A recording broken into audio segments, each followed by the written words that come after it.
ni nee naa ñoo bokk réew mi ñu ni nee naa nanu yaatal géew bi ñu ni nee naa ñoo bokk réew mi. Asalaamaaleykum seen téléspectateur Diaspora Vision tey nag ñooy am mbégte di leen présenter seen deuxième saison wu seen émission Dénigré ak politique tey nag ñu koy defee fii ci cadre bi nga xam ne ñoo ngi ko am en collaboration ak monsieur Ibrahima Mbengue mi nga xam ne moom restaurant pizzeria Ibrahima Mbengue fii ci Brescia ñoo ngi koy gërëm di ko sant mook borom mook soxnaam di leen sant di leen gërëm ci collaboration bi nga xam ne ak tànn bi nga xam ne tànn nañ ñu ko pour accompagner ñu ci suñu liggéey. tey nag seen émission Dénigré ak politique ñu ngi am mbégte di dalal monsieur Wagane Faye Wagane Faye di vice coordonnateur section APR fii ci Brescia di encore titulaire Sen Italia nga xam naa dinañ ci ñëw di nekk aussi membre du nekk chargé des élections nekk aussi membre du conseil des sages fii toujours ci APR balaa ñuy dugg ci waxtaan bi dañ koy jox ñu nuyoo rek ñu Wagane ñu ngi lay nuyu. Malick asalaamaaleykum lay commencé moom mooy le salut universel nuyoo bi nga xam ne bàyyiwul kenn suñu mbokk yëpp di ko jokkaleeg suñu mbokk téléspectateurs yëpp di am mbégte nag mbégte bi ma am mooy li nga xam ne lii mbiru sénégalais la ndax man dama bëgg ñoo xam ne ñi dañu am ambition Diaspora Vision ambition bi ñu am tey dafa ma jox une émotion très forte. parce que ambition bi ñun suñu locomotive la moo ñuy permettre ñun ñi nga xam ne ñu ngi ci diaspora bi ñuy exprimer wu à tous les niveaux parce que ñun soxla nañu ñuy dégg ci fànn bu nekk ay immigré lañu normalement tey ñun lañu waroon wooyee beneen pàccu les anciens combattants parce que dëkku jàmm lañ nekk te toujours rek ñu ngi dund ci loo xam ne lii suñu yaakaaru dem ñu ngi wékk ci rek ci ñaan suñu borom tabaaraka wa taala mu jàppalañ ci. moo tax ma ne dama am émotion bu rëy ci émission bi nga xam ne bii ay sénégalais ñoo ko créé ay sénégalais ñoo koy dox ma leen ñaanal di leen encouragé. Wagane dañuy commencé dugg ci waxtaan bi nag politique lañ koy commencé Wagane procès Khalifa Sall bi jëlaat na beneen tournure bu ñu ko mën a wax parce que président Macky Sall génne na décret révoqué Khalifa Sall de la mairie de Dakar ban commentaire nga ci def. waaw commentaire bi ma ci def moom mooy fekki sénégalais yi nga xam ne yi am nañu une vision positive de nos juridictions parce que nit ñi dañ ne Macky Sall mu mel ni Macky Sall dafa am koo xam ne ki da ko écarté koo xam ne dafa jàppanteeg moom ci seeni fànnay bopp alors que Macky Sall c'est le premier magistrat du pays c'est le garant de la constitution donc moom ci boppam am na décision yoo xam ne yi moo koy jël mais dafa am fu mu koy basé nit ñi nag ñoo bëgg a wax normalement lu leen neex ñu wax ndax am na ñoo xam ne ñi xëy na mbokk gi ñu bokk ak Khalifa Sall man kenn ëppalewu ma ci Khalifa Sall ndax Khalifa turam rek dafa diis ci mu caabi fete ko ginnaaw ndax sama wasila la waaye nag àddina bi moom dafa di loo xam ne lii yàlla moom justice rek la bëgg te justice dafa complexe ci kaw ñi nga xam ne ñoo bind même droit ni ñu leen di wooyee les exégètes ñoom Dobry ñoom Roe am na lu ñu bindoon dañ ne la justice est sujette à dispute la force est très reconnaissable et sans dispute fu ñu waxee justice rek coow am na moo tax jurisprudence di ñëw di intervenir question bi nag question jurisprudentielle la Macky Sall le président de la République moom moo mun décréter li nga xam ne li moo ñëw dal ci kaw Khalifa Sall ñu koy ñaanal yàlla dimbali ko ñu ko caabi féete ginnaaw ak seneen suñu yeneen mbokk yi nga xam ne caabi féete na leen ginnaaw ñu dellu seen mbokk waaye nag am na loo xam ne bu ñu la ko dénkee tamit dafay diis en tant que président lii mu def dafa appliquer rek la loi.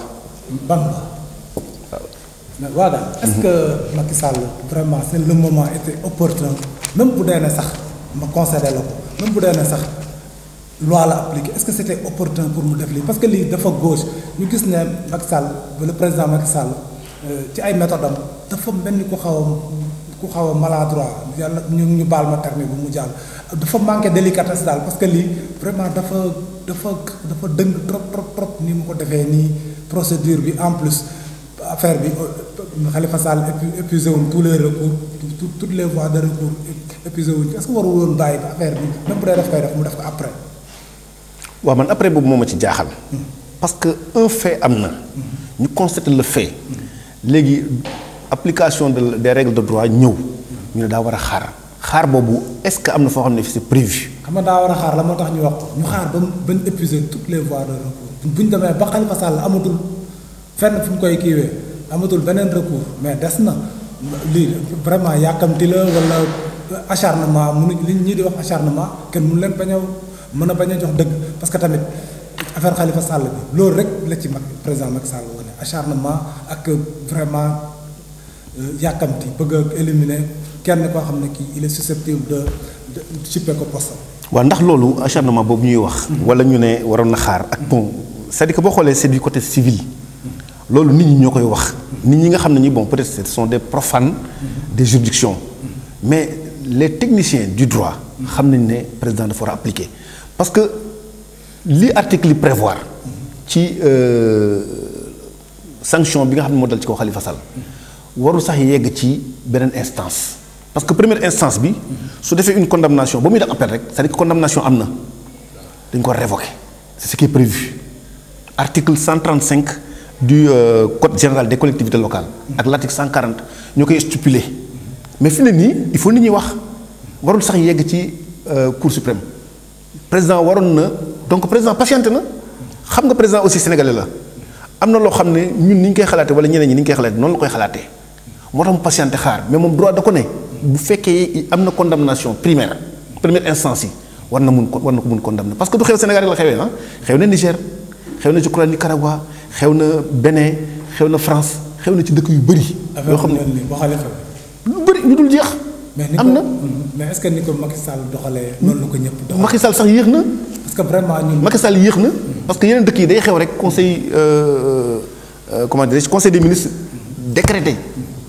par le biais du président ñu radier kaam c'est-à-dire que bon ñu condamner la personne l'inculpé ñu condamner ko tu vois parce que bon xam nga présomption lay déparé présomption yi bon le procureur def sa lecture les magistrats def la condamnation mu def appel boo defee appel c'est-à-dire que tu as été condamné par des faits bon parce que boo xoolee par exemple li ñuy wax naan bon Khalifa Sall non seulement bon l'affaire de comment dirais-je l'affaire d'argent disons l'affaire de ça me vient pas caisse d'avance bi mais faux et usage de faux bi ci am il y a certains qui disent que moom il a émis 110 signatures et même plus benn signature rek dafa lay condamner benn signature rek dañ lay condamner donc et ce sont des preuves matérielles bon qui ont été démontrées que ne moom def na loolu rek tëj na ko.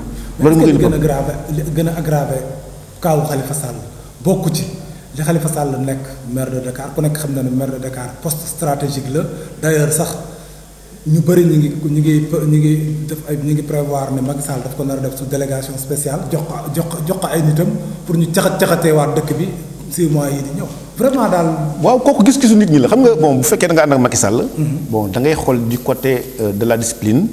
du côté de la jurisprudence comme ñun nga xam ne ñi xam nañu fiq nga xam ne bon bu question juridique tegoo dañuy rechercher une solution la solution qu'il y a à rechercher moom mooy li droit wax rek boo demee dans les lexiques juridiques dañ naan l'ensemble des solutions suffisamment concordantes apportées par les juridictions sur une question de droit moo posé wu avocat yi wax ñii wax juge bi toog juge il a l'intime conviction mu condamné ñu def appel mais condamnation boobu doy na sëkk doy na sëkk nit ñi nag ñoo koy gisee question politique lépp loo gis dafa laaj volonté politique lu xew ci kaw suuf politique la parce que politique mooy la gestion de la cité ci biir cité bi nag y a de tout y a un peu de tout nit ñi nag bon ñi nga xam ne ñi ils sont du côté de Khalifa Sall pour défendre Khalifa Sall bon dañuy indi ay éléments de preuve parce que la recherche de la preuve est libre nga indil n'importe quoi nga indi ko teg ko si ça convainc le juge Khalifa Sall mën nañ ko bañ a condamner mais si le juge voit autrement am d'autres preuves yoo xam ne c'est des preuves yoo xam ne mu ngi jóge ci comment on appelle ça sur l'étude c'est-à-dire sur la du procureur mais mën nañ la ci condamner. malheureusement waagaan actuellement li ñu remarqué mooy suñu pouvoir judiciaire bi mu waroon a nekk un contre-pouvoir léegi allié la quoi c'est taillé à la juste mesure boo xam ne bi président bu soxlaa rek daf ko daf mel ay pion damier di pousse loolu mooy suñu problème actuellement au Sénégal vraiment la justice est malade la justice est à la solde du président de la République. non kooku nit ñi ñoo koy wax. non nit ñi waxuñu ko c'est une remarque que tout le monde a fait. nit ñi ñooy wax loolu. parce que xam nga bon bu fekkee dañu war a jël un cas d'exemple le cas de Khalifa Sall. les gens sont conscients que ne moom def na ay actes yoo xam ne da koy condamner c'est dommage def na ko actes yi am na. parce que boo demee même du côté de la morale personnelle. c'est-à-dire que du côté bon de notre tradition culturelle et religieuse bon am na suñu wasila bu ko ñaanoon ne ko bu mu def conférence de presse c'est-à-dire que boo defee conférence de presse di nga wax te am na loo xam ne boo ko waxee day nekk une présomption c'est-à-dire que ma voix contre la tienne du simple présomption du fait de l'homme c'est-à-dire wax na ba wax jooju mën nañ ko jël comme une preuve matérielle ñu teg ko parce que moom accepté na am na nit ñu naan voilà bon ñi fi nekkoon kenn condamné wu leen parce que y avait Pape Diop y avait Mamadou Diop donc dama koy anticiper xam naa ne fa lañ jëm parce que yooyu c'est des formes de preuve yu nit ñi di jëm a indi mais est-ce que dina am validité. ba pare mu am yeneen cas de figure yu posé wu yoo xam ne yu gën a grave am na ay scandale yu gën a grave yu Khalifa Sall pourtant les auteurs sont encore libres je peux mën naa la wax mën naa la citer benn rek Prodac bërki démb. scandale bu ko gën a grave pourtant Mame Mbaye Niang vaque à ses occupations mi ngi continuer di wax lu ko neex di lu ko neexee sax mu génn ci télé bi saaga sénégalais yi. mais pourquoi cette justice à double vitesse. mais toujours li ma lay wax rek. parce que xam nga bu ñu nee justice à double vitesse moom mooy bon une vitesse appartient au président de la République et l'autre vitesse qui est une vitesse lente certainement appartiendra à ceux qui sont contre le président moo tax ñu naan voilà xëy na parce que bon ñenn ñi ils sont protégés bon mais nañu fiyewu ci suñu justice. pourquoi ñu fiyewu ci suñu justice parce que ñun suñu bopp ay nit lañu. les magistrats ay nit lañu comme ñun. xam nga waaw doogu mën a foofu. mais suñu justice. ñun ñu fiyewu ci. mooy suñu sécurité. parce que bu ñu demee am réew bu ñu demee ba justice bi. amatuñ ci ñoom confiance.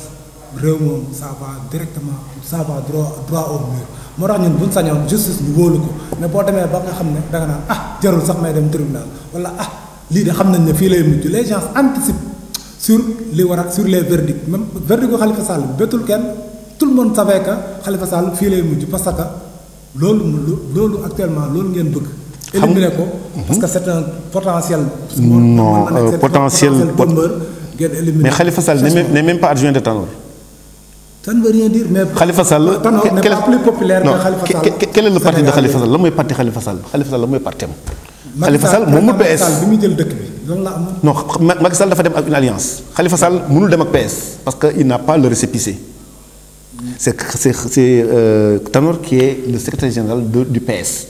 Khalifa Sall beneen parti la mun créer.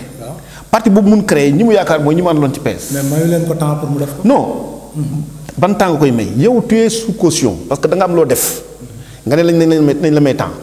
c'est-à-dire que bon on prend quelqu'un boo xam ne bi il a volé une mangue on le condamne.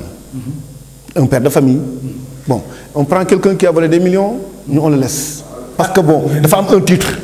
dafa am un titre. titre bi mu am.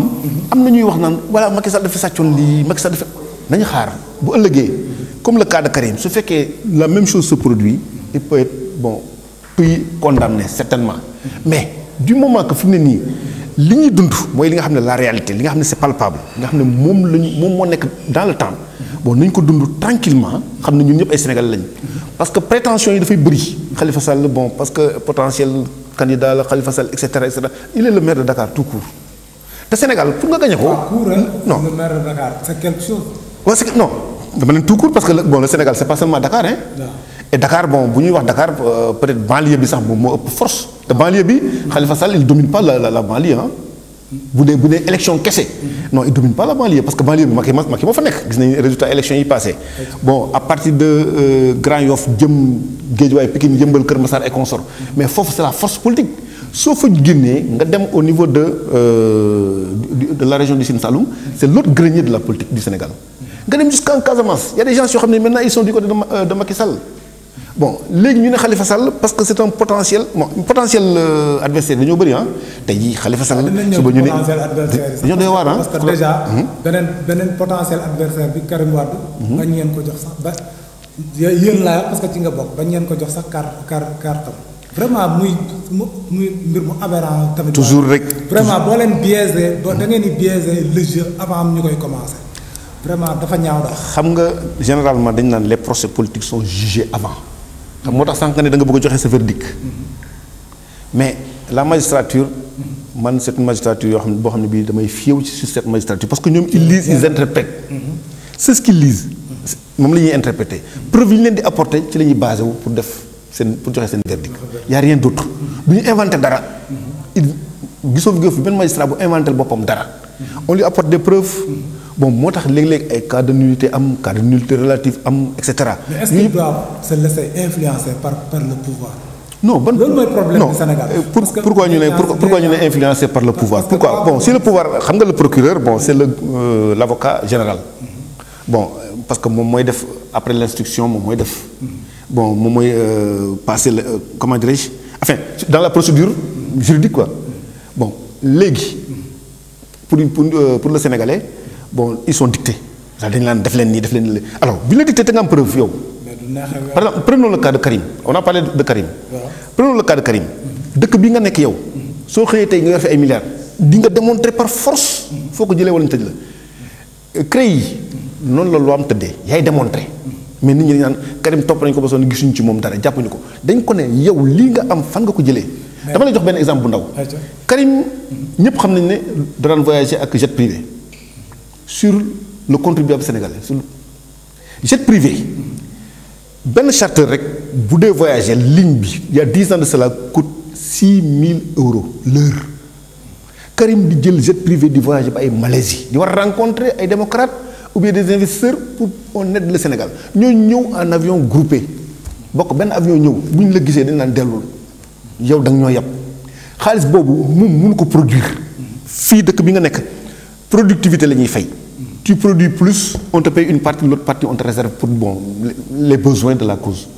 Quelqu'un qui est là, qui revient de la France, bon, c'est le fils du président, alors que son père avait dit que voilà, nous sommes dormis, soxlawuñu ñu ñëw Sénégal. Moom moo ko waxoon dans son livre préface bu njëkk ba loolu la waxoon. mu bind un livre bi naan un destin pour l'Afrique. ba benn historien naan ko l'Afrique l'histoire à l'endroit c'est-à-dire que da nga mujj li nga wax nga nangu ñu saaga la.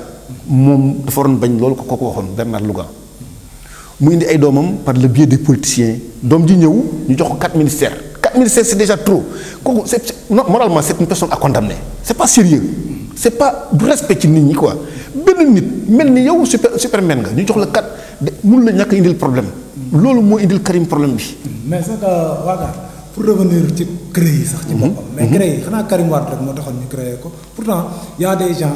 yoo xam ne yi qui sont susceptibles d'être jugés d'être amenés à la CREI ñu gëstu seen mbir mais kenn defu xam nga àddina bi loo gis ci kaw suuf bu amee par exemple comment dirais-je déroute judiciaire wala mu am loo xam ne lii banaam dama lay jox benn exemple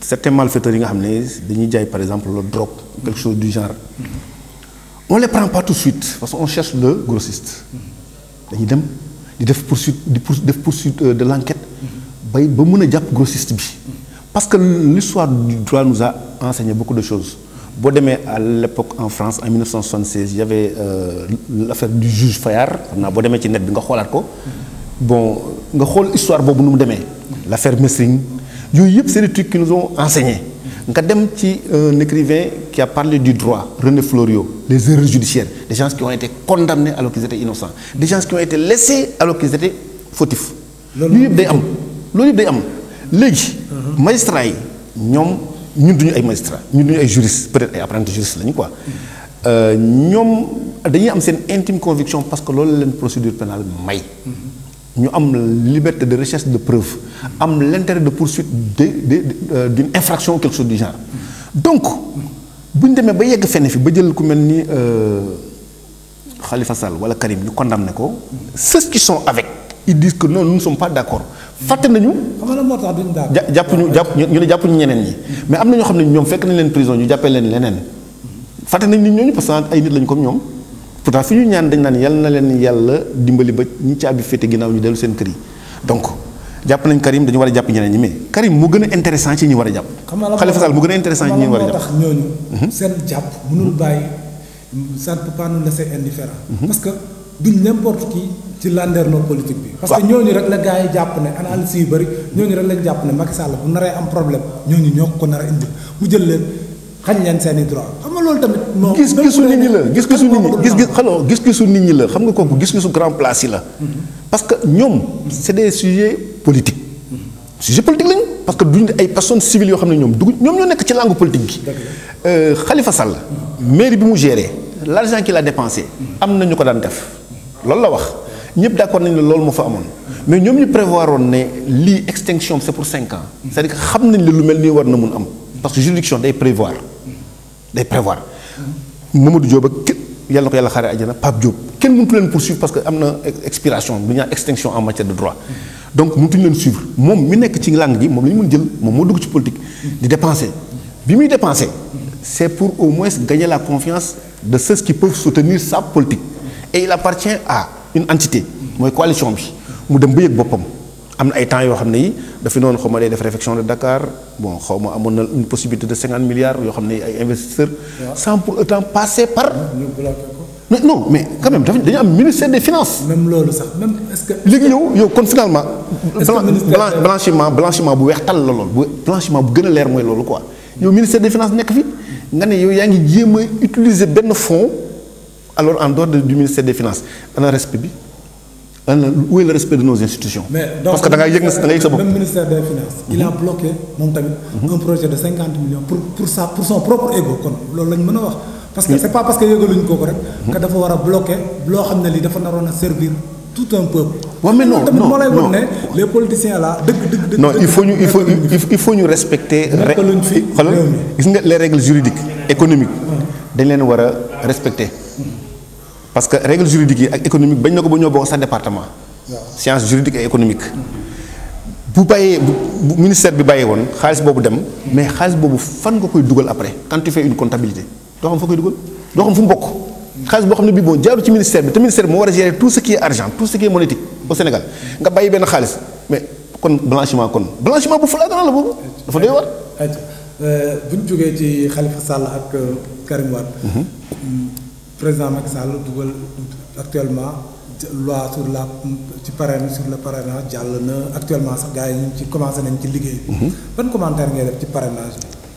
bon parrainage bi xam nga sénégalais bu nekk moo war a toog avec sa propre conscience mu ne est-ce que ñun nous sommes sérieux est-ce que nous sommes vraiment sérieux parce que tey ku dégg ñu ne y a 94 candidats en lice pour le parrainage ça fait mal. Combien de jours on va passer pour des élections on va perdre du temps mais n'importe qui se présente comme candidat mais est-ce que ces gens sont sérieux Macky Sall tey su fekkoon ne nekk na benn président comme ni ñu koy tuddee ñu ne dictateur la wala yeneen dem ci yeneen pays yi nga ne bon comme à l'époque Yaya Jammeh nga bugg fukk dugal lu mel noonu da lay duma kenn du wax fi ne su fekkoon dafa teg ay. Sénégal non dama joxe exemple dama ne exemple bu fekkoon ne ñun heureusement yàlla daf ñu dimbali ñu nekk un peu boo xam ne bii bon dañuy dégloonte dañuy wax dañuy. mais Macky Sall dictateur la de. non nu mu nekkee dictateur parce que moom li mu nangu nii. Yaya Jammeh n'est pas plus dictateur que Macky Sall. non attention. non Yaya Jammeh ak Macky Sall y a une grande différence. parce que fii Macky Sall il a accepté il s'est plié sur plusieurs choses boo xoolee. non il s'est plié kañ parce que bon boo xoolee par exemple am na lu ma noté woon sànq rek parce que je me pose des questions par exemple bon bu ñu ne parrainage bi l'acte 1 à 15 am na je crois le 5e acte bu ñu ne de 0,8% au maximum 1% parce que 1% bi da doon 10 ci ñenn ñi. mu xaw ko oyofal tuuti. voilà intervalle 0,8 à 1%. au moins pour permettre à certains au moins bon ñu seen prétention ñu mën ci yegg.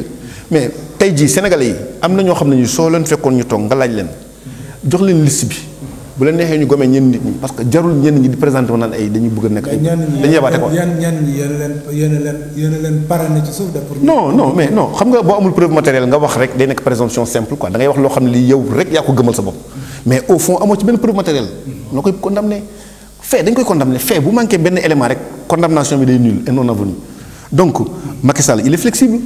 94 candidats ñu war a seet on perd du temps on perd de l'argent on perd beaucoup de choses nit ñi amatuñ éthique c'est que gars yi Macky Sall moo leen jox parce que dañu gis ne Macky Sall il est venu de nulle part ñëw nekk président de la République gars yi ne ah. non non Macky Sall moo am CV bi gën a rëy ci àddina bi amagul président bu am parcours bi mu am.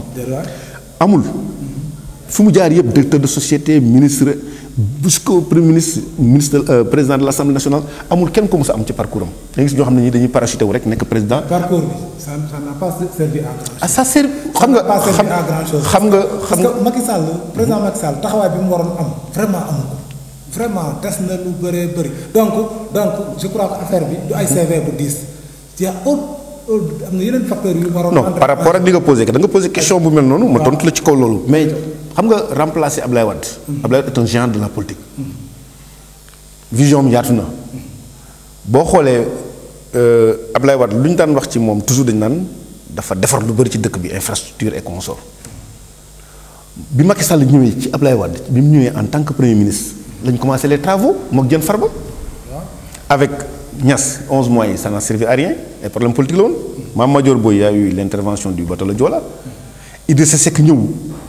am benn espèce comment on appelle benn organisation bu mu tegoon bon ceux qui ne sont pas favorables à Idrissa Seck indi problème Idrissa Seck dem Macky Sall bi mu ñëwee il a cherché quelqu'un boo xam ne il s'y connaît Diène Farba est quelqu'un qui s'y connaît en matière de travaux ñu xool les ingénieurs qui sont capables au Sénégal liggéey yi commencé le Sénégal nekk en chantier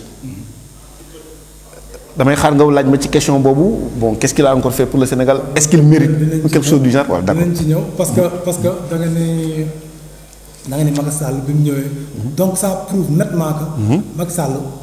président Macky Sall Ablaye Wade ci aile protectrice Ablaye Wade la màggee yaroo fa même lii muy def nii c'est du Wade sans Wade. waaw xam nga comme si on peut dire que Wade aussi c'était du Senghor sans Senghor. non Wade UPS la nekkoon UPS la déparé. mais Wade il a été encadré par Senghor et consort il a été utilisé par Senghor je le dis purement ouvertement. Il y avait à l'époque Cheikh Anta Diop. En 1972 quand les Maître Sall et consorts la daan jaay le journal Taxaw la parce que on refusait à Cheikh Anta un parti. Senghor a utilisé Ablaye Wade daf ko condamné sur toute la ligne mu génn dem Côte d'Ivoire bi mu dellu see mu jox ko parti xam ne bu ko joxee parti devant les Majmout les comment on appelle ça encore les Cheikh Anta et consorts les Omar Wan yàlla na leen yàlla xare ajana.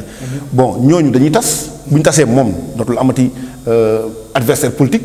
stratégie Senghor la woon boobu jamono boobu loolu moo amoon Ablaye Wade a accepté ce jeu là dafa accepté jeu boobu. bi ñu koy jëlee France di ko indi aussi ni ko indi ak Niass mi yëkkati woon 17% jox ko ba mu jàll mais Niass a été le premier bu mu dàq. la politique est complexe. la politique voilà justement kon nañ nangu. waaw léegi tout à l'heure yaa ngi doon commencer entamer di dugg ci ay bravo. bëgg naa nga waxal ma concrètement. Macky Sall. lan moo war a nekk bilan. ba mu mën a prétendre am jàll au premier tour. waaw xam nga bon comme Sénégal.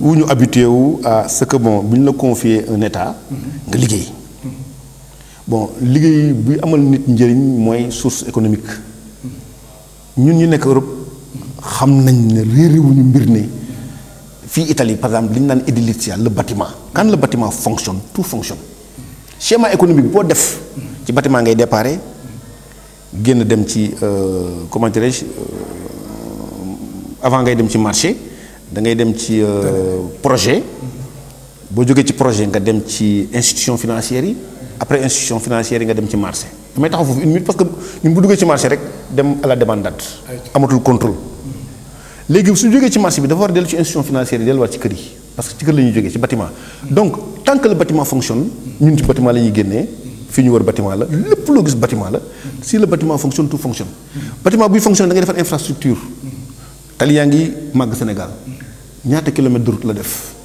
des centaines de kilomètres de route bâtiment yaa ngi jóg fu bâtiment jóg nit mën na fa liggéey nit mën na fa jëriñoo mais le Sénégalais est habitué toog di xaar lépp pare lépp fekk si ko. bâtiment yi jóg yi ñoom Alioune Sall ñooy tabax ay villas rek.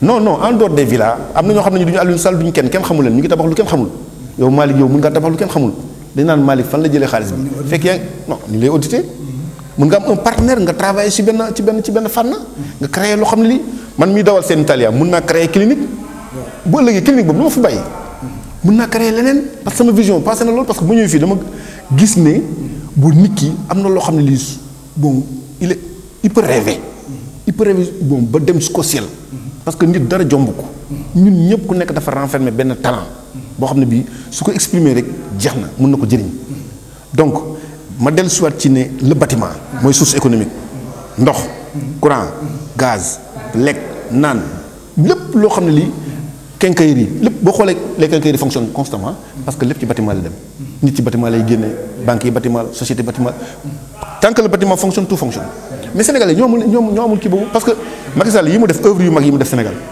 mais laaj na suivi construire c'est bon mais suivi bi moo ëpp njëriñ. est-ce que certaines œuvres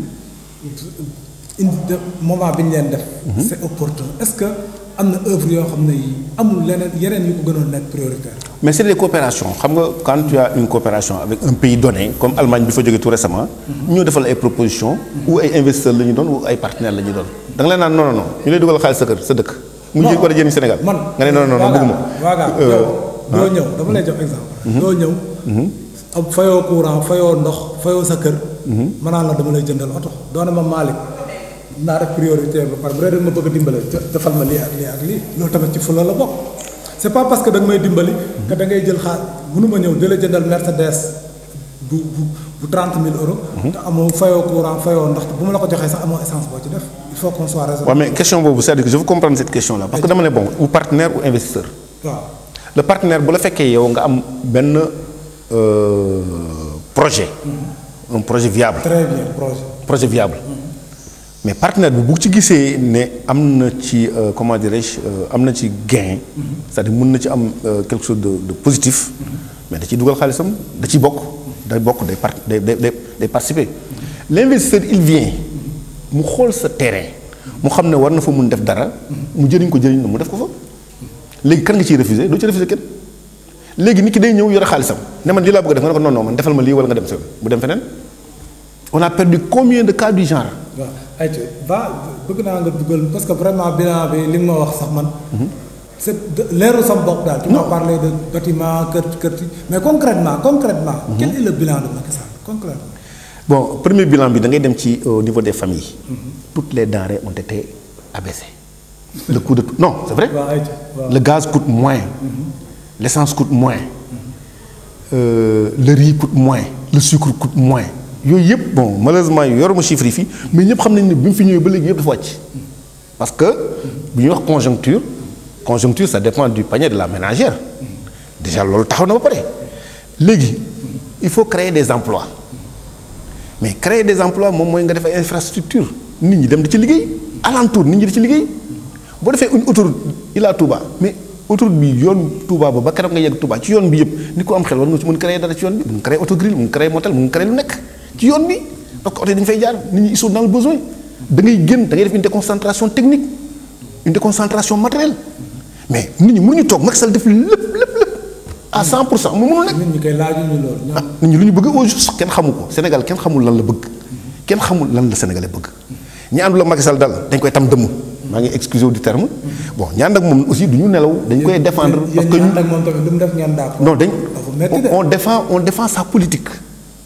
on défend très bien sa politique.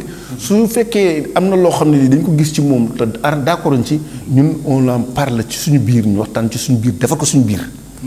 mais quant à génn bon nit ñi di wax ay baratin moo ko mën a tuddee baratin certainement parce que baratin lañu koy jàppee parce que on défend sa cause.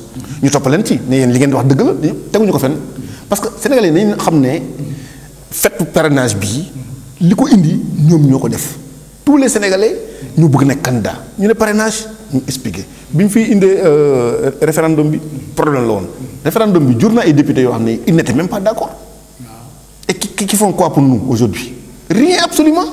Et des gens qui continuent à critiquer Macky Sall. waxal yow lan ban apport nga am yow personnellement bala nga naan diw def fi dara waxal yow lan nga def. est-ce que aussi député yi permettre nañ leen ñu liggéey parce que tamit député yi par exemple si on prend l'exemple de l'opposition 3 députés lañ fa am. yeneen ñi ci des yëpp député majorité lañ. donc fa la ñu nekk di applaudir. ñooñu ban poids lañ mën a am lañ mën a peser. fële ba indi contrebalance presque amul. yow député diaspora yi ngay wax non. député diaspora yi. opposition député diaspora yi. waaw député diaspora bu nekk dafa waroon xool diaspora bi lan mooy soxlaam.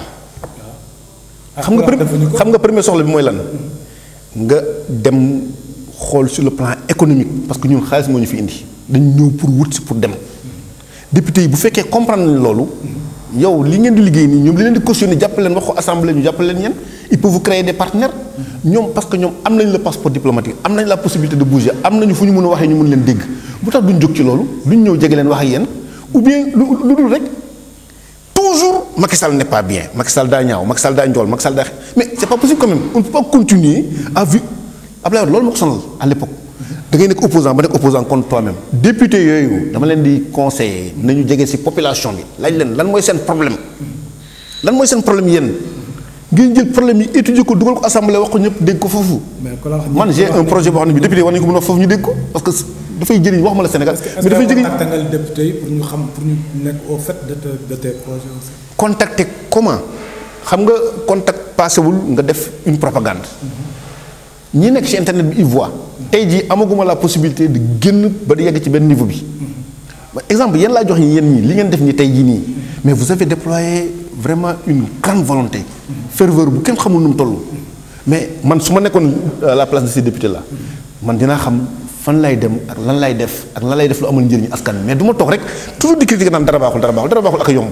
waaw ci diaspora bi sax la ñuy des ba léegi. waagaan diaspora bi vraiment suñ mbokk yi ñu ngi leen di rey comme ay weñ. te vraiment gisuñu benn volonté politique pour ñu jël la question du meurtre de nos compatriotes en main gisuñu ko nañu waxante dëgg lu dul ay condamnation timide bu Sori Kaba jaaree fii ne non condamné Macky Sall jaar fële conseil des ministres brosek quel est lan mooy problème bi ba ñun les sénégalais de la diaspora ñu considérer ñu comme des sénégalais entièrement à part te suñ dara ñurul pouvoir.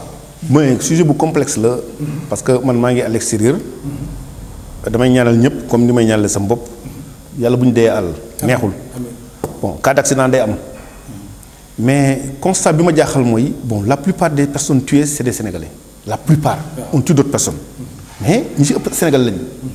war nañ ñun suñu bopp ñu jéem a def suñu enquête bopp bu ñu xaar toujours keneen di ñëw ñu naan ay Sori Ba keneen na ñëw keneen kuy ñëw lan la ñu ëppale xel ban xel la ñu ëppale ñun ñi fi nekk fii kan moo mun jógee Sénégal ëpp ñu fi xel gën ñoo xam li fi xew nañu xoolaat suñu biir ba xam lu xew. lan mooy suñu problème. parce que tubaab bi fii boo laalee intérêt da lay rey te ñun dañu am benn genre indiscipline boo xam ne dañu koy jëlee fële indi ko fii am benn muus boo xam ne bii nga ñëw ci dëkk bu mel ni Italie par exemple.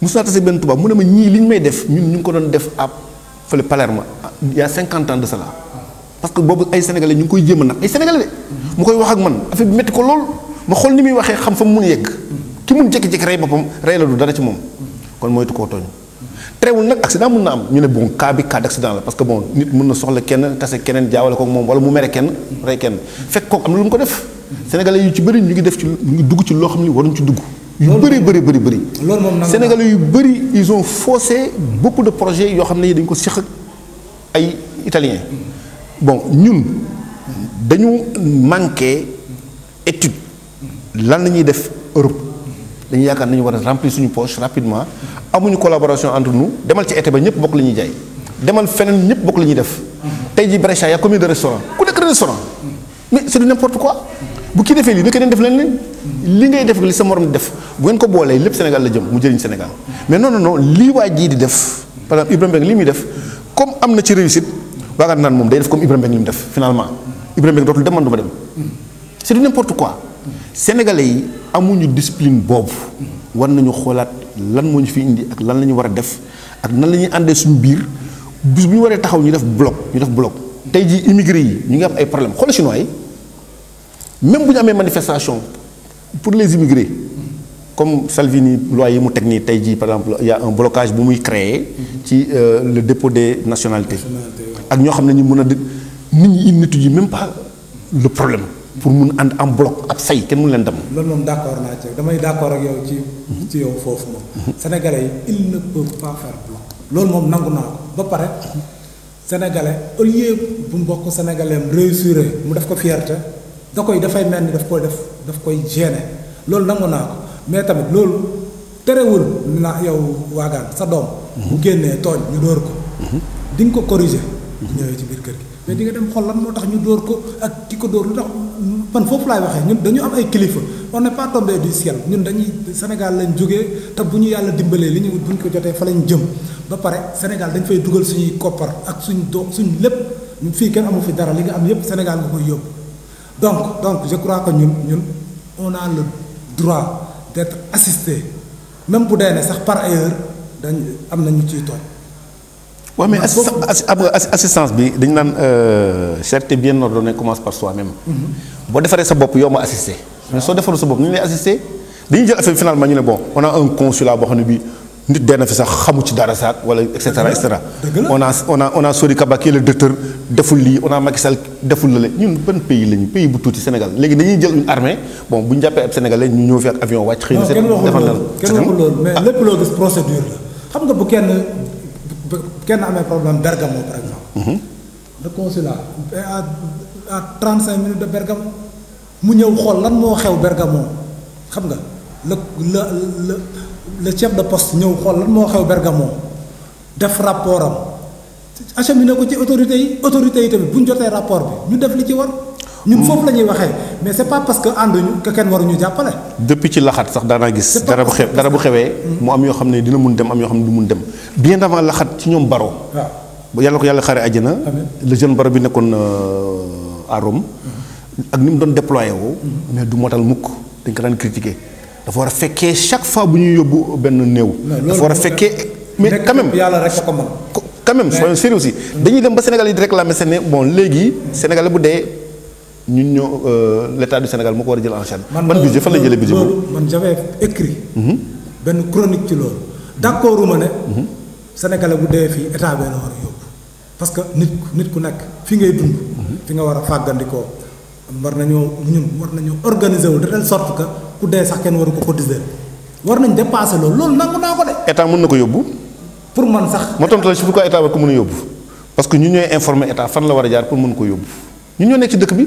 comme li ñuy wax ne bon consul bi moo war a jóg et cetera ñun ñoo war a jóg ëpp information ñooñu parce que dëkk bi ñoo fi nekk ñun ñooy lakk-lakk bi bu ñuy xaar état bi kan moo leen représenté ci ñun Sori Kaba mu ñoo fi def lan cependant am na beneen problème bu nekk États-Unis am na beneen problème dañ koy voyager loo pour rien pour la forme IMS dañ fa am xaalis trésor Italie dañ fa am xaalis ñun ñoo war a fexe boog bind ay mémorandum dem ci au niveau de la juridiction am une possibilité d'aller voir l'argent qu'on laisse dans les caisses de l'Italie parce que IMS normalement ku fi dee war na la mun fayal nga dem mais soo ko réclamé wul ñu ne kii il est ignorant on te laisse am na ñoo xam ne ñu ngi foon ñibbi nañu seen xaalis ci kees yi am na ñoo xam ne ñu dee nañu seen xaalis ci kees yi ñi ñibbi la ma wax ne dañ leen jël rapatrier leen te joxuñu leen seen xaalis mais ñun ñoo ko war a dox ñun ñoo war def recherche ba xam ne exactement bon parce que c'est des fonds ministère de comment dirais-je du trésor italien war nañu mun am accès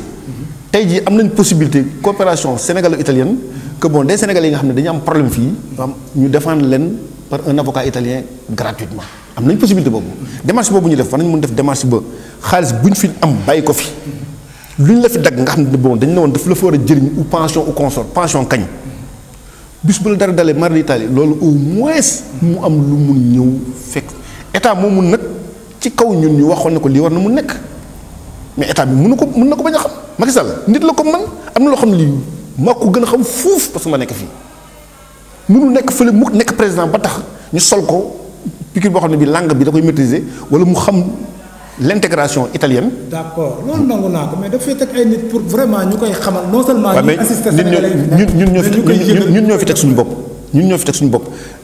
Prenons l'exemple du consul parce que dañu naan dafay teg ay nit dafay teg consul et consort mais man am na loo xam ne mën naa ko gën a xam consul fuuf. am na benn raisonnement boo xam ne bi mën naa ko gën a mën fuuf consul na def li mu mën man ma def li ma mën. ñu dajale bu ma mbir yi mais bu ñu jël lépp ne bon consul bi moo war def lii ambassadeur bi moo war def lii wala Sori Kaba moo war def wala keneen moo war def lii mais ñun finalement ñun façon nit lañu ñun am na lu ñu mënul suñu bopp dañu ko defal suñu bopp nañ defal suñu bopp li nga xam ne mooy droit li nga xam ne ñun moom la ñu war a réclamer mu jëriñ ñu mun dellu Sénégal ñun ñu ngi def erreur intégration bu ñu fi ñëwee lan la ñuy wax tubaab bi intégration ñu yaakaar ne bu ñu fi nekkee physiquement dañuy intégrer italiens yi intégration bi à double sens la du intégration unique sens unique ñun yaakaar nañu ñun ñoo fi nekk rek intégration bi ñun la italiens yi ñun fekk si nañ leen ñoo ñu gën a intégré ils ont appris à rire le matin ils ont appris di waxtaan seen biir ils ont appris à travers nos daayira nos associations à se former des blocs xam nañ ne ñun culture boobu la ñu am de l'autre côté te fii boo fi ñëwee jàng si woo fi religion jàng si woo fi dara culture de travail kese nga fi jàng si léegi partenariat bi nga doon am di ànd ak italien di dem amatoo ko parce que italien bi il a compris ci intégration bu xam yow ban dëkk nga jógee sa dëkk lan moo fay dox mu dem sa dëkk léegi italien bu soxlaa dara Sénégal italien bi nekk Sénégal la koy laaj bu yàggee ñoom ñu jiitu woon nga xam ne bu ñu wëlbati ko topp ñu ñun ñoo leen war a jiitu ñu topp suñu ginnaaw léegi ñoom ñu jiitu woon jiituwaat ñu encore quoi ñun suñu bopp la ñu war a xoolaat régler suñuy problème parce que dañu bëri problème yoo xam ne war nañu ko régler suñu biir mais dañuy extrapoler rek tey jii parti yi ay ñëpp a ngi ñëw ay Bougane ak n'importe qui comédie politique moo am quoi comédie politique y a des gens qui sont là bu njëkk bu ñu yaakaar ne yaa war a jël xaalis yónnee ko ngay xaar politicien bi jógal fële ñëw fii jox la xaalis boo xam ne fan la ko jëlee war ko mun jëriñoo waa Sénégal war ko jox waa Sénégal jëriñu ko jigéen ñi xëy suba teel di dem ci géej gi di yenu ay jën ak ngeen xamul nga ñëw fii naan yaa ngi jënd nit ñi non c'est du n'importe quoi nañu xoolaat suñu bopp bu ñu ñàkkal suñu bopp fayda c'est pas parce que bon je suis avec Macky Sall moo tax mais li may wax je crois que bon étant ou non pas avec Macky Sall bon war naa mun raisonner dans ce sens là war naa aussi li may wax nii li may remercier seen télévision bi nit ñi di ko jot mu nekk njàngat parce que am na loo xam ne xëy na dal na ma lu metti bon loo xam ne lii peut-être bugguma mu dal sama doom wala bugguma mu dal samay rakk mooy sàggante bi ñu fi nekk sàggan ci ñàkk a xam lan moo ñu fi indi finalement di fi def ay 25 ans ki 30 ans mais amul sens. waaw nee nañ de Sénégalais yi tukkiwuñ dañoo toxu si. donc li nga wax c'est important yow dañuy des léegi ba léegi rek. ci immigration. barki démb semaine bële passé Angela Merkel ñëw na Sénégal. ba moom président Macky Sall ñu signé ay accord de rapatriement de ay Sénégalais yu nekk Allemagne loolu tamit est-ce que du une aberration. waaw mais xam nga loo gis rek dafa am ci ay normes yu muy tege. tu vois bon man liir naa ko nii. mais xam nga loo xamul lu dul la forme soo ci bëggee wax ba sori ci mën nga def ay erreur parce que accord entre ñaari chefs d'État moi je crois que c'est des accords bien étudiés. Normalement. Bien étudiés normalement. Mais avec Macky Sall, on ne sait jamais. Non, parce que Macky Sall, qui est Macky Sall? Macky Sall, il est contraire à un Ouagane ou bien à un Malik. Macky Sall, c'est un Sénégalais comme nous. Macky Sall, il est en train de tout faire. Parce que beaucoup de gens qui ont dit, man dañ may saga, dañ may xass, dañ wax lepp. Mais duma len tontu. Déjà lool rek la bu nekké di tontu ay saga ak ay ki kon ñu xam. Mais amna ño xamné dañuy xulo suba ngon. Dem ak assemblée ba gaay dañuy xulo, ils perdent du temps di xulo rek. Demal ci yeneen bërëb bi gars yi dañuy xuloo adversité politique bi dootul adversité boo xam ne bi rek bon bu ñu waxee ba pare mu mel ni compétition bu ñu paree ñooy ànd dañuy dem ba keroog tas naa benn way mu ne ma Macky Sall dama ko bañ ma ne ko déet waaye yaa ngi wax lu ëpp di moom président la. animosité la. mais c'est trop ñun ay sénégalais lañu nañu joxante loxo jàppalante bon bokk ndey bokk bàyyi parce que vraiment loolu mooy li nga xam ne lii ci la ñu nàmpatal. waagaan dañuy ñëw ci tey dañuy dugg tey nag Brescia section APR Brescia bërki démb du bërki démb sax am na ay war na am ay weer da ngeen a section Brescia dafa am benn perte boo xam ne bi bu rëy la muy suñu sœur soxna Soda Wa dafa démissionné fii ci section Brescia bi muy une vraie muy perte bu ngën a ban commentaire ngay def ci départ bi ba pare moom non seulement dafa dem mais motivé na joxe na ay raisons yu leer a leer yoo xam ne ku ko dégg xam ne soxna si non seulement xam na li muy wax mais am na dëgg ci kaw ñim ko seqal ban commentaire ngay def ci départ boobu. waaw boobu mënoon rappeler tuuti ci li nga xam ne li moom la wax loo xam ne lii bon parce que bëggoon naa tontu mais da bëggoon am rek tuuti. bëri na wax ma benn bu ndaw rek benn. par exemple bi ñuy ñëw ñoom. le 8 juin. délégation seen délégation officielle bi ñuy ñëw le 8 juin. di dugg Brescia moom li mu wax mooy par exemple. jëkkëram borom këram Ibrahima Mbaye moom section Brescia te ku nekk xam na ne 8 juin Brescia la amee ñu ñëw def seen délégation feneen non seulement woowuñu ko tàgguñu ko boolewuñu ko vraiment muy boot di ko teg ko fële doxal lu leen neex loolu mooy guddoo bi nga xam ne moo débordé base bi ak yeneen yoo xam ne def nañ ko ci parti bi ay injustice yoo xam ne moom dem na ba mu mënatu ko muñ ngorom mayatu ko mu toog ci parti bi mu tekki ndongo tànkam dem toog jàpp bopp. Voilà damay commencer di la expliquer benn affaire que Soda benn carte la mais benn carte c'est très important parce que benn carte boobu xaral na may ñëw benn carte boobu soo demee ci électorat comme ni ma koy faral di jàngalee ñenn ñi am ñeme naa wax ne dama koy jàngal ñenn ñi parce que électorat loi de la multiplication la benn carte am boobu mën na indi juróom yooyu ku nekk ci ñoom wax la ne la boo demee wutal ma juróom benn carte boobu bu ne rek 25 di multiplier di dem di law ba yegg feneen donc perte boobu c'est une perte énorme moo tax man la benn carte la mais c'est une perte énorme loolu ko naqari na ma man nii naqari na aussi Ibra naxar na ñu bëri ñu fi nekk ci Brescia mais ñun dañu am parti boo xam ne bi APR la tudd ak Benno Bokk Yaakaar mais ñëpp xam nañ ne tey jii maturité politique bi am waxuma la ci APR de mais ci parti yëpp lu wees PS nga xam ne amoon nañu une formation PDS nga xam ne arbre généalogique la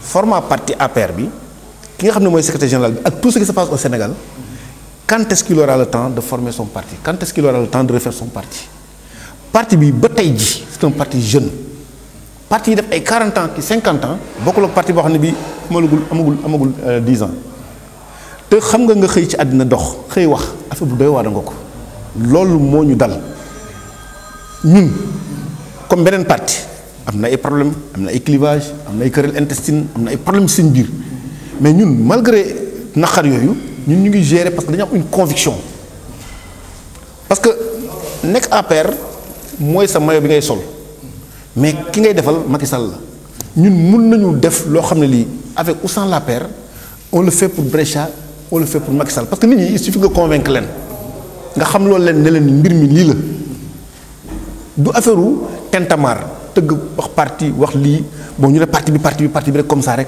comme ñoo xam ne ñi ba léegi ñu ngi ci Ablaye Wade ba léegi ñu ngi ci PDS conviction boobu lañ ci am mais xam nañ ne amuñu sax par exemple candidat donc ñun li naqari Soda naqari nañu mais ñun on tient le coup on est encore à quelques mois des élections mais Soda day dox ci ndigal jëkkëram bu ñu demee ba ñu am lu ñu ko mën a convaincre mu ñëw liggéey ak ñun day continuer liggéey ak ñun parce que mu mënoon naa bàyyi dem toog jàpp sama njàmbur lan lay réclamer ci parti bi 8 juin bi effectivement Ibra ci boppam man woo naa ko sama bopp laaj ko mais dafa am quiproquo bu am boo xam ne bii information yi ñu waroon jotuñu ko le jour J aussi ñun la ñu waroon contacter waxuñu ñun donc ñi nga xam ne ñii ñoom ñoo waroon dox yooyu c'était pas des professionnels de la politique c'est des gens yoo xam ne peut-être c'est des amateurs de la politique mais parti bu amul formation day amateurs yi ñooy ëpp ñi nga xam ne ñoo des ci APR ñi nga xam ne ñooy liggéey ci APR conviction bi ñu am conviction personnelle bëgg Macky Sall rek bëgg Macky mais du c'est pas une question d'intérêt ou bien une question de structure boo xam ne bi dafa la yóbbu fii wala mu yóbbu la fële Soda nag bon moom jigéen la jigéen nag xam nañ jigéen ak réaction jigéen bon bu ñu naan entre góor ak jigéen mooy la partie mooy la personne faible quoi donc xëy na faiblesse am boobu moom moo tax mu kalaatee si mu kalaatee dafa kalaatee mënoon naa kalaatee man mi comme moom man mënoon na réclamer lu dul jeex mais dama ne bon conviction bi ma am c'est Macky Sall je veux que Macky Sall gagne parce que défaite lay doon ci ma ne bon parti bi doxul wala kontaanuma ci parti bi wala ceci wala cela. parti bi ñi ci kontaan bëriwul mais yeneen parti même chose. non mais yéen a ci raw. boo nekkee opposition da ngeen di ànd yéen ñëpp mel ni da ngeen a kontaan mais su ngeen nekkee au pouvoir da ngeen di am ay problème parce que y a une question d'intérêt. gâteau bi la. non gâteau bi xam nga ku lu yàlla bindul ci nit ki mënu ci dara parce que ñaari mbir loo xam ne kenn mënu ko téye ci nit mooy wërsëg ak dee te bu bii jeexee rek beneen bi ñëw am na ñoo xam ne ñii am nañu dara ci parti bi mais nañu xam ne day jeex wutal la sa bopp li nga war a wutal sa bopp bu parti bi ñooy fekk si la si loolu moo ëpp njëriñ ki nga xam ne kii gis na nit am ci dara nga ne man d'accord ma ci li mu am yaa ngi weddi yàlla dafa tombe ci moom. waaw seen parti bi laay ñëwaat sax ba léegi balaa ñuy gis nañ ne actuellement Italie mi ngi ci loxo opposition bi loolu loolu kenn mënu ko werante opposition bi ñëw téye actuellement Italie yéen nan ngeen yan moyen ngeen am pour foqar ci Italie ci loxo opposition bi parce que Italie moom mi ngi ci loxo Maam Jaara Nango ñoom Mor Jaxumpa ñooñu ñoo yor Italie yéen moom second rôle ngeen di. waaw mais xam nga fii Italie dafa nekk loo xam ne lii c'est traditionnel loo xam ne lii bon gagné fii parti comment dirais-je parti au pouvoir dafa jafe woon à l'époque Wade bi mu ñëwee bon pour mu gagner PS c'était pas facile bi mu ñëwee dafa am leneen lu mu dawal parce que Italie dafa am benn culture traditionnelle religieuse à commencer par Brescia mooy grenier politique Italie boo jógee ci Brescia ci Bergamo nga jëm mais premier groupe bi gagné woon c'était Bergamo après Milan Brescia Pisa 4 points yooyu ñooy 4 secteurs yi nga xam ne soo fa dee gagné da ngay gagné ñun fii nous souffrons du fait que bon ñenn ñi mentalité bi ñuy demee psychose buy daw seen biir bopp la.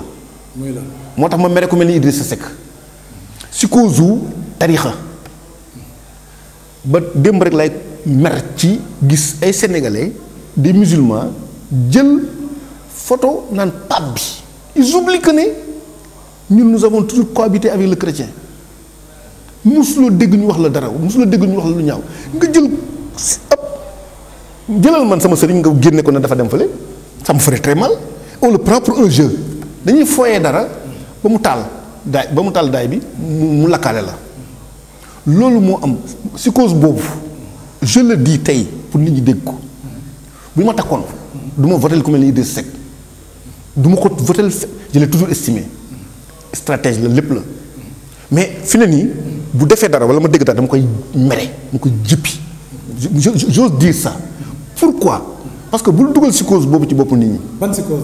psychose wu yow nga def say déclaration xamutoon nooy def nga dem à la débandade toog naan damaa jébbalu murid la lan la woon avant loolu laa bëgg xam lan la woon yow kañ nekk woon dara kon mais soo nekkoon dara ne damaa jébbalu c'est-à-dire fi nga nekkoon kon wóoluwoo foofu wala baaxul kon.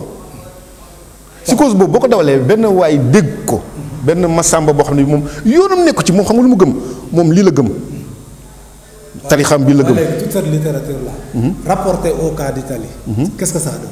Ça donne que nous souffrons réellement parce que boo gisee ñun ñu dem à l'élection da ngay gis waa kër sëñ bi ñëw en masse. ils passent les messages. ci fànn boobu la ñuy demee fànn psychose boobu la ñuy demee mais comme ñun dañoo am benn discipline bi. bon nit ko ak ngëmam da nga koy bàyyi ak ngëmam. mais ci kaw ngëm boobu bu fekkee foofu la lal politique nga bàyyi ko dem. est-ce que tamit fii. Italie sanctionné wuñu leen parce que amu leen benn yëg-yëg ci xew-xew diine bu am fi yéen bu dara xewee. nañu waxante dëgg rek vraiment yéen vous passez inaperçu ci xew-xewu diine muy chrétien muy jullit ku mën di xewle presque seen yoon nekku ci temps yi sax ngeen commencé di def un semblant d'intérêt. mais daaw leen ci accordé benn intérêt. non. fii Italie ñaari grands événements moo fi am. sur le plan de la religion musulmane ak un événement buy am au niveau de Rome. Rome boo demee am pèlerinage bi am na une assistance parfaite. fii ñaari événement la ñu am le 8 juin ak l'anniversaire de Sëñ Babacar Sy. plus maintenant xaadiriya yi bu ñu amalee wala laay nii suñu mbokk laay ni amal. tarixe bu fi am di nga gis représentant wu état bi. institution bu taxaw noonu la daan demee bu njëkk noonu la daan demee fii le 8 juin da nga gis 3-4 ministres yu daan ñëw fële anniversaire Sëñ Babacar Sy Seynabou Gaye Touré moo fa njëkk a dem et j'étais au Sénégal j'ai participé au fait que mu dem fa parce que am na loo xam ne day échappé nit ki j'étais avec son directeur de cabinet monsieur Fall ñu ngi may dégg ma ne ko na dem foofu parce que benn ministre mosu faa dem. léegi chaque année day am ñu fay dem donc sàggane wuñ ko amul beneen bu fi am te du am représentant diplomatique ou bien bon de nos institutions bu ñëw taxawal leen. waaw mënuñu nag lu loolu xaw ma leen lan lañ bëgg. léegi à part l'argument religieux. est-ce que tamit seen défaite doo leen ko xool seen biir à part l'argument religieux même bu dee dama la koy concéder. est-ce que la défaite de l'APR du APR moo ko indi ci boppam parce que yéen a dugg ci kàmb gi suul seen bopp. waaw mais dañu amul professionnalité politique rek daf ñu dese parce que xam nga amuñu formation boobu. y a certains yoo xam ne ñu ngi fii di nekk ay responsable de la politique par conviction mais conviction ak information xam nga réussite sans talent zéro. di nga am chance di nga am volonté mais talent bu ñëwul doo dem donc ñun amuñu formation boobu. APR amul formation bi j'ose le dire APR y a de grandes volontés ñu nga boo gisee un élément de l'APR volonté bi muy am ak ni muy demee conviction boobu. rek moo ñu jàppale ñun APR te xam nañu suñu mal ñu ngi liggéey ci fànn boobu. parce que li ci am solo mooy bon boo bàyyee ko nit ñuy wax da ngay jox nit ñi dëgg mais comme man ni may expliquer te plateau bu ma toog mun naa plus de questions plus de réponses te réponses yi may joxe ay réponses positives lay doon sur tous les plans sur le plan culturel religieux juridique et tout parce que fu nekk cof naa fa loo xam ne lii war naa ko mën indi teg ko une preuve matérielle nit ñi constaté ne lii may wax nii du lu ma inventé du lu ma concocté n'importe comment. waaw waaw laaj bu mujj bii tëj politique bi. mooy yow wax nga seen inexpérience sax ci politique ñu bëri ci yéen est-ce que loolu ndarul précipité seen chute ci élection yi di ñëw est-ce que vraiment comme li nga doon wax sax dans ton fort intérieur. am nga yaakaar ni am ngeen les arguments politiques yu leen joxaat nguur gi quoi. mais damay rappeler wu à l'époque am na benn journaliste bu mag. ñu naan Mamadou Omar Ndiaye moon moom bu doon wax hétéroclicité des partis politiques xoolal parti politique yi am Sénégal gars yi nañ ñoom ñooy suñu ay adversaires politiques quoi ils font rire. non xeeb bi mooy lan xam nga problème bi mooy lan xaar bañ jege élection wala bañ dem campagne nga dégg nit ñi exprimer wu. d'abord il faut que Sénégalais sanctionner le fait que bon ma Samba ma Demba muus mi xar mi ñëpp ñoo naan ay candidat lañu di la war a sanctionner ñooñu ngay gis ñooñu ñëpp ñu ci bëri ku ci nekk di nga am foo féete ci di nga am foo jëm. parce que le PDS mooy le parti majoritaire au Sénégal. PDS arbre généalogique la dagg na Abdoulaye Wade la woon Fara Ndiaye Sandaxta Boubacar Sall Ousmane Ngom Karim ñëw parce que diggante bi bon duma fi wax ay Macky Sall ak ay Idriss Seck quoi mais nañ ne Karim parce que Karim moom mooy candidat wu PDS te mënul postuler léegi PDS pour bañ a tas il faut ñu jël Karim teg ci kanam alors que y a les Maître Sall y a tant d'autres yoo xam ne ils sont beaucoup ñoo gën taxaw mais boo nekkee ci biir politique day am ñoo xam non duñ gëm seen bopp de parce que parti boobu la ñuy bañ mu tas am na ñoo xam ne ñi dañuy ànd ak peut-être Doudou Wade am na ñoo xam ne dañuy ànd ak Maître Sall. Doudou Wade kan la. non dama bu fekkoon dañu postuler ñooñu mënoon nañu postuler parce que ñooñu ñoo gën taxaw Karim mooy soyons sérieux aussi Karim lan la fi xam war mun taxaw naan ay damay nekk président de la République du Sénégal donc président la ban xam-xam la am qu'est-ce qu'il peut faire soyons sérieux aussi il faut pas qu'on bon ñu continuer ci affaire boobu monarchie boobu bon non soyons sérieux aussi léegi pour bañ parti bi tas moo tax ñu jàpp ko foofu. ñeneen ñi ngi naan Idriss Seck la ñuy war a jox parti bi après mais gars yi dañu liggéey sonal seen bopp am na ñoo xam ne ci biir parti bi lañu nekk am une conviction du parti ils sont pas d'accord avec Idriss Seck après jël parti bi jox ko ñeneen ñi ne Hadjibou Soumaré lañ koy jox ñu liggéey seen liggéey sonn boobu ba léegi mener tous les combats jox Hadjibou Soumaré mais est-ce que loolu am na logique amul benn logique donc ana opposants yi ay Malick Gakou non ça ils font rire aussi. non ñi ngay xeeb. non xeeb non ñoo gënoon a ëppoon aura Macky Sall bi ñu jël dëkk bi donc ban aura la ñu am. baax na man day vraiment bon am na ñoo xam ne bu leen déggee ñu wax ils me font rire. parce que dama seetaan benn face to face su Malick Gakou. ñu koy laaj bon qu'est-ce que tu as mu ne une société en Pologne. c'est ce qu'il rapporte ces milliards certainement il est milliardaire je sais pas moo koy rapporté xaalis boobu. ma ne man ana logique wu un Sénégalais bu nekk fële yor une société fii buy fonctionner ci tubaab yii ak man li ma xamee fii ak ce que j'ai tenté ici moi j'ai travaillé en tant que chef personnel fii ak tubaab yi ni ñuy doxee yow nga nekk fële non soyons sérieux Sénégalais yi nañu bu gaa yi nee naa la bu campagne ñëwee nga déglu gaa yi bu ñu waxee bu fekkee ay nit lañu ñu déglu ndax waxu nit la ñuy wax wala waxu dof nañ ñu wax waxu nit wala ñu wax ñu dof waxu dof mais indi la sax ci président bi. valse bi mu doon valse fecc bi mu doon fecc xam naa posé wu ma question bu demee noonu. un Africain qui danse il est content il danse. oui il est convaincu il danse. non du man dem naa ci campagne électorale di tournée di way kooku forme de communication la yow yaa ngi dans la communication. tout ce qui n'est pas verbal plus de 50% lépp c'est des langages non verbal.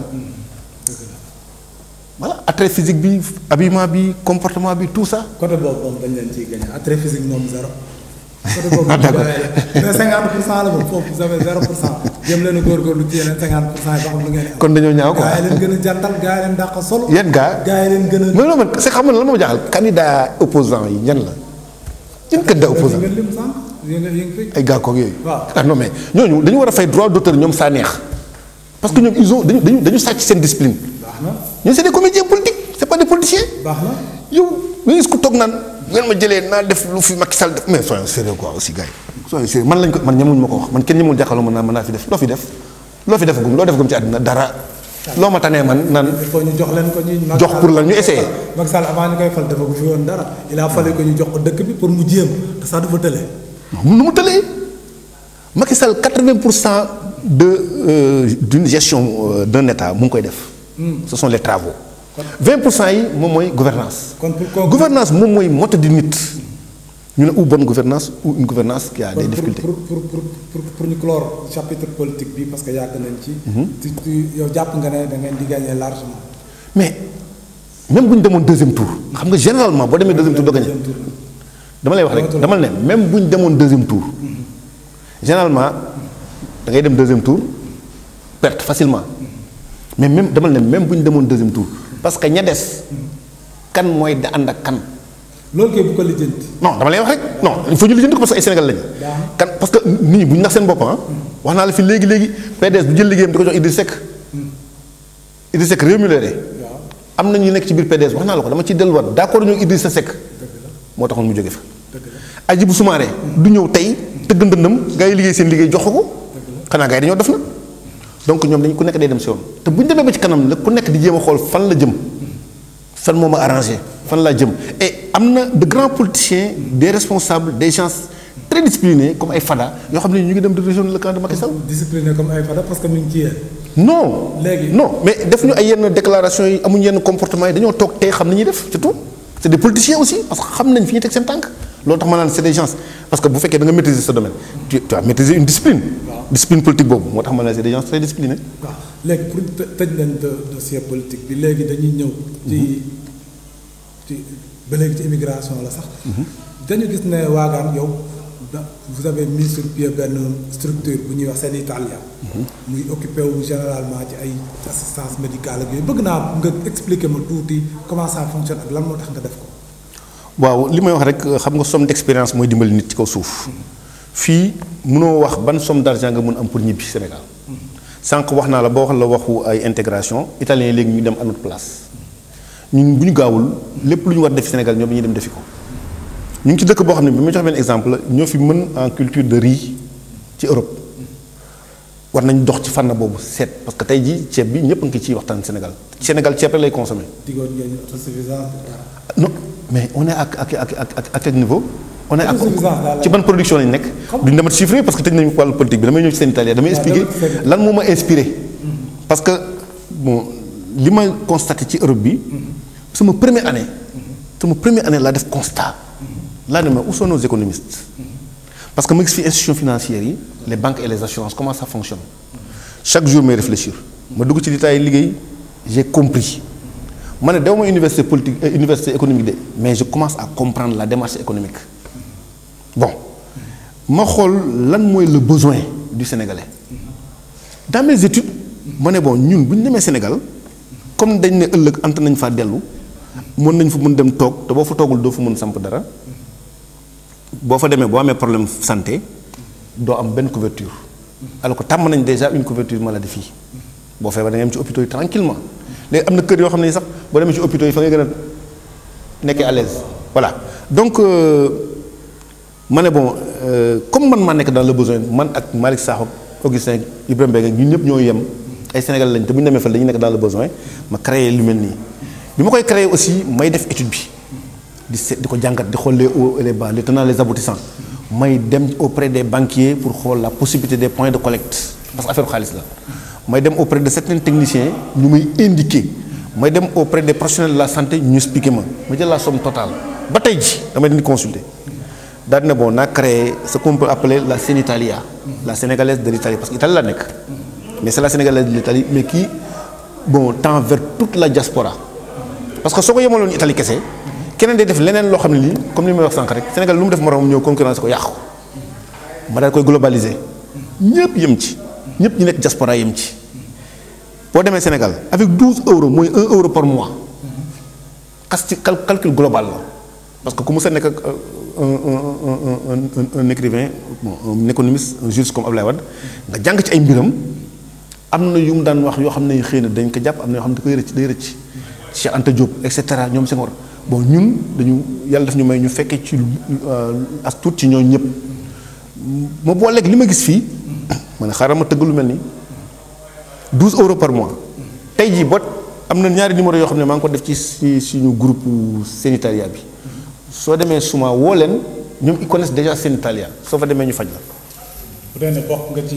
bu fekkee bokk nga ci mutuelle bi ba say 6 mois mot parce que boo déposé 12 euros da ngay am le temps de carence 6 mois comme carte téléphonique boo ko jëlee naan dans les 48 heures am na loo xam ne boo ko defee dans tel et tel mooy temps de carence bi su motee rek da ngay am possibilité boo demee ñu jël la voilà bon léegi day constituer benn panier day dem am benn force économique bu boobaa damay dem ba ci biir ma ne ñi nga xam ne ñoo fi jiitu ñi nga xam ne ils ont fait 2 ans ou 3 ans peut-être même mën na fa bañ a yegg sax am nañu une force économique c'est une garantie monétaire du moins une garantie monétaire mun na permettre à ce que bu ñu amee benn projet boo xam ne mun nañ ko étudier ensemble ak format bi ma bëgg ñu doxalee ko ci projet boobu nga ñëw peut-être ñu jox la ci benn somme boo xam ne bii di nga mun dem wala ñu assister la avec la somme loolu beneen format la boo xam ne bii moom moo ko bëggee expliquer day gudd. donc affaire bi yemul ci lii rek di nga am une couverture et di nga am une possibilité boo xam ne bii mën nga ci jaar ñibbi Sénégal te boo demee day continuer ak sa couverture bi bon ba pare ma adjoindre ci nag la possibilité ak la CMU parce que couverture maladie universelle bon am na lu ma ci xam. am na loo xam ne lii bon bindoon naa ko wax naa ko keroog ci benn interview en 2011 le président génnee IFRI avant muy nekk président bon temps yi ñuy jokkoo avec la responsabilité que j'ai dans la période bon ak fi ma jaar par expérience ma bind ko mu tontu ma defaloon ko benn suggestion ci lu mel nii ci bureau économique ak ci sécurité léegi bii bon pour nga jaar ba yegg. comme ñun suñu démarche day bëri ay embûches ma ne xaaral ma def ko bi ma ko defee nii nag bon macha allah mu ngay dox une liste dem na ñu ngi préparé beneen liste on a déjà payé donc ñu ngi def beneen liste ñu ngi dem ba ci kanam. kon yéen si je comprends bien da ngeen di collaborer avec SAMU. Suma assistance Suma assistance mooy suñu première mais mën nañ dem ba collaborer ak Suma moo nekk nii. service yi nekk fii yëpp service yi nekk fii dañ ko am. bon Suma am na yeneen clinique yoo xam ne waxoon naa ak ñoom mais xam nga mënoo xëy rek nga àndandoo clinique yëpp parce que boobaa day metti su fekkee nit ñi dañuy yokku da ngay yokk clinique yi mais Suma rek déjà couvrir na Sénégal gi yëpp Suma kese couvrir na Sénégal gi yëpp le docteur a promis suñ demee ba yegg benn nombre bi fu nekk dafay augmenter la possibilité d'accueil parce que am na je crois à Tamba Saint-Louis Casamance.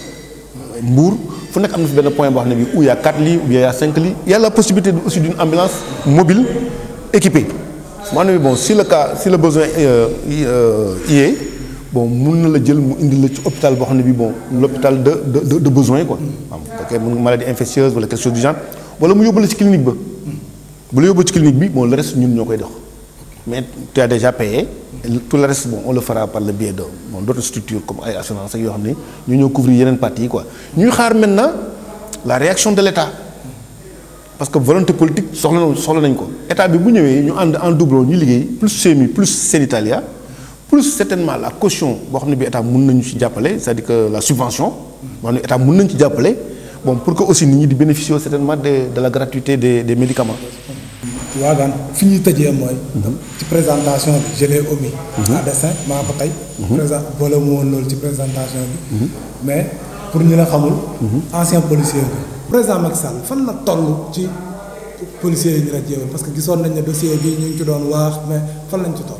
waaw comme man rek daanaka maa yow ñoo ci xaw a yem parce que le dossier est en cours te Macky Sall lu mu promettre dina ci def kéemtalaay kattanam non. xam nga tenir 100% une promesse kooku yàlla rek moo ko mën mais am na yéene bi nañu ñaan bon vraiment yéene bi mu motal ko parce que man yàlla def na sax bokk moon ci les policiers radiés parce que en 87 bi ñu leen radié je suis resté dans la police pendant 3 ans j'ai eu un mal parce que man dama nekkoon ci secteur boo xam ne c'est un secteur très sensible maa ngi woon ci secteur du renseignement et benn brigade loolu brigade nationale de la sûreté de l'État bon brigade boobu moo doon résumer tout ce qui provenait bon des autres contrées du Sénégal les BMS les brigades mobiles de sûreté je bougeais beaucoup bon on était en alerte et veille pour le président donc on travaillait sur beaucoup d'axes axe scolaire ba ma gisee ñu sànni xeer président université dama ne non man am na ay temps yu ma nekk université amul luy rëcc loo xam ne li war na mën a causer ay dégâts aux institutions te man du ma ko filtrer mu dem donc am na foofu malentendu wala erreur boo xam ne bi tax na ba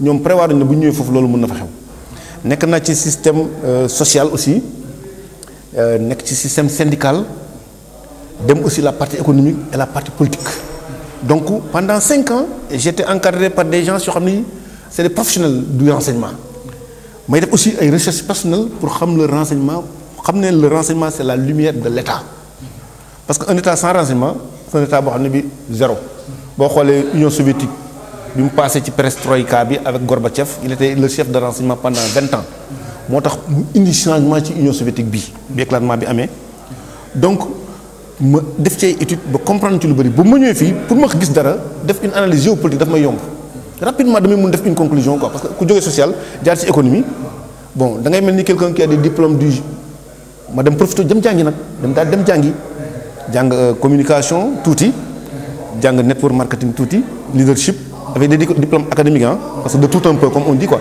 fu nekk ma for fa tuuti pour mun dem parce que bon boo nekkoon fenn rek foofu rek ngay nekk quoi mais man damay fortaatu fu nekk. radiation police boobu Macky Sall am na lu mu promettre man dama ciy wax ak samay mbokku policier dama leen mos a soutenir ça m'a fait tellement mal parce que y a eu des erreurs ou bien boog aussi une démarche boo xam ne bi bon c'est une démarche coopérative parce que lu nekk wax nañ ko ci ñun xamuñu lu ko waral bon inflation lu nekk wax nañ ko daal c'est-à-dire que am nañu problème économique avec la Banque mondiale FMI mënuma la wax exactement lan la parce que ça c'est des dossiers yoo xam ne yi bon c'est des dossiers qui sont qui restent secrets man mi am na lu ma xam lu bari loo xam ne lii bon par déontologie si je les garde pour moi ça c'est une discipline militaire c'est des secrets que je peux garder am na yoo xam ne aussi lu may foog la donc du lu nekk tey ci jamono bi ñu toll muy jamonoy silence lu nekk nga wax ko extrapoler bu ëllëgee ñun la yaa fi waxoon li te bu ëllëgee sa kanamu bàmmeel da ngay wax. dëgg Wagan donc je crois que épuisé nañ bon utiliser nañ temps bi ñu amoon tey pour présenter émission bi xanaa dama lay jox rek nga wax looy tàggoo. waaw li may tàggoo mooy toujours seen Italie rek lay indi comme gestion politique la gestion du moins gestion de la cité dans la politique may lancer un appel aux Sénégalais ñu ñëw jege ci seen Italie ñu ñëw participer ci seen Italie parce que seen Italie mun na nekk seen socle ëllëg bu ñu amee soxla bu mu munti doon seen Italie mun taxaw faj ko ci anam yu bëri ñëw aussi participer nekk ay membre seen Italie pas seulement nga def la souscription mais nga ñëw ne man membre la ci seen Italie mun naa def bi apport ci seen Italie mun naa ci def lii parce que à travers seen Italie mun nañu créer yeneen discipline mun nañ toog par exemple à 10 ou bien à 20 Malick indi benn xam-xamam comme domaine bi mu nekk ñu mun ko jàppale ci domaine bi mu am ci réussite mais fukki Sénégalais réussir moom benn Sénégalais réussir comme dañ ne dañoo am yéene pour mu dem Sénégal yii ñuy def nii jotaay yi ñuy def nii yëpp mais dama leen di remercier vivement di leen encourager 2016 laa commencé ba léegi ci seen Italie 2016 ba tey ji aw ma un salaire damay fortaatu pour dund damay fortaatu pour survivre yéen aussi lu mu métti xam leen ne tôt ou tard ëllëg dina ñëw ndax wax naa leen ko sànq nee naa leen ñaari mbir rek la nit mënul dara mooy li nga xam ne suñu borom nee na maa féetewul loolu mooy ndogal wërsëg ak dee wërsëg bi jeexee mooy nooy ngelaw li nga doon nooy sax yaa ko moom jeex na moom dee rek ci topp ñaari kenn mënu ko téye kon gëm leen ne illaa kulli alin li ngeen def nii bu ngeen bàyyiwul rek day ñëw bu ngeen bàyyiwul day ñëw waaw kon nag di remercier ñëpp di encourager ñëpp di wax rek ñëw leen seen Italie. jërëjëf yow tamit Wagan dañ lay gërëm sa disponibilité ak leeral yi nga xam ne indi nga ko ci thème yi ñu la question yi ñu la laaj vraiment répondre nga ci à cœur ouvert et puis indi nga ay leeral indi nga xam-xam aussi naa ñu tamit dañuy gërëm li nga xam ne ça la commencé woon mooy Ibrahima Mbengue li nga xam ne mooy moom fii cadre bi ñu nekk muy restaurant bu Yanji bi ñu nekk mu ko di collaborer ak ñoom fas yéene accompagner ñu ci liggéey bi ñuy liggéey ñu ngi koy sant di ko gërëm di gërëm soxnaam di gërëm par collaborateur am yëpp di gërëm aussi Augustin Faye Sophie bi nga xam ne ñoo nekkoon ci technique partie technique bi di leen xamal ne aussi seen émission immigré ak politique beneen saison bi redémarré na ñoo ngi leen di présenter émission presque tous les dimanches incha allah di leen sant di leen gërëm di leen jox beneen zigzag beneen dimanche incha allah jërëjëf. ñu ni nee naa ñoo bokk réew mi ñu ni nee naa nanu yaatal géew bi ñu ni nee naa ñoo bokk réew mi